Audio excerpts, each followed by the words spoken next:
السلام علیکم، Urdu news point میں خوش آمدید کہتے ہیں۔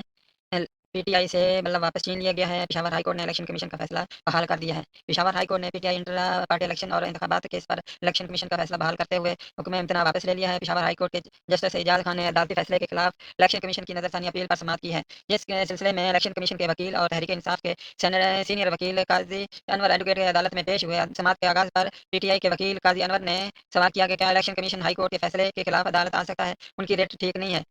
26 دسمبر کو فیصلہ آیا جس پر ابھی تک عمل نہیں ہوا۔ الیکشن کمیشن نے اب تک ویب سائٹ پر انٹر پارٹی انتخابات کا سرٹیفکیٹ جاری نہیں کیا۔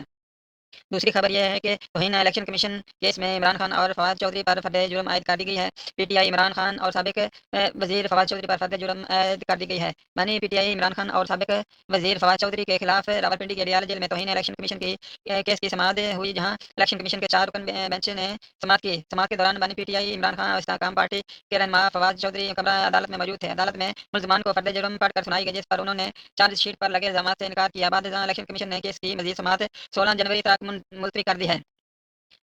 مریم نواز کے اثاثوں کی تفصیلات سامنے آ گئی ہیں۔ مریم نواز کے اثاثوں کی تفصیلات سامنے آ گئی ہیں۔ پاکستان مسلم لیگ نون کی رہنما مریم نواز کی جانب سے اپنے کاغذات نامزدگی کے ساتھ جمع کرائے گئے اثاثوں کی تفصیلات سامنے آ گئی ہیں۔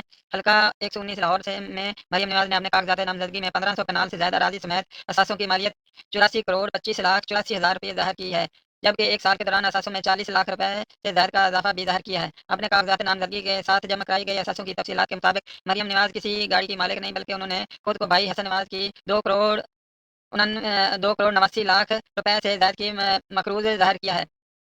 مریم نواز نے کاغذات نامزدگی میں اپنے تعلیمی قابلیت ایم اے انگلش لٹریچر بتائی ہے۔ چوتھی خبر یہ ہے کہ کورونا کا نیا ویریئنٹ بیرون ملک سے آنے والوں کے لیے ٹیسٹ کرنے کا فیصلہ کیا گیا ہے۔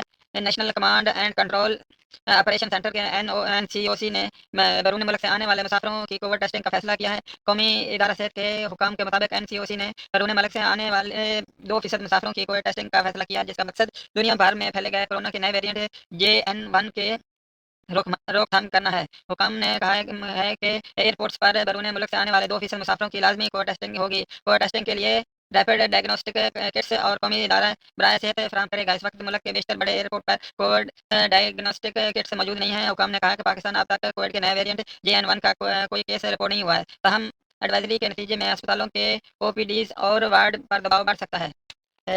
یہ میرا نیا چینل ہے، پلیز اس کو سبسکرائب کریں، لائک کریں اور شیئر کریں۔ آپ کا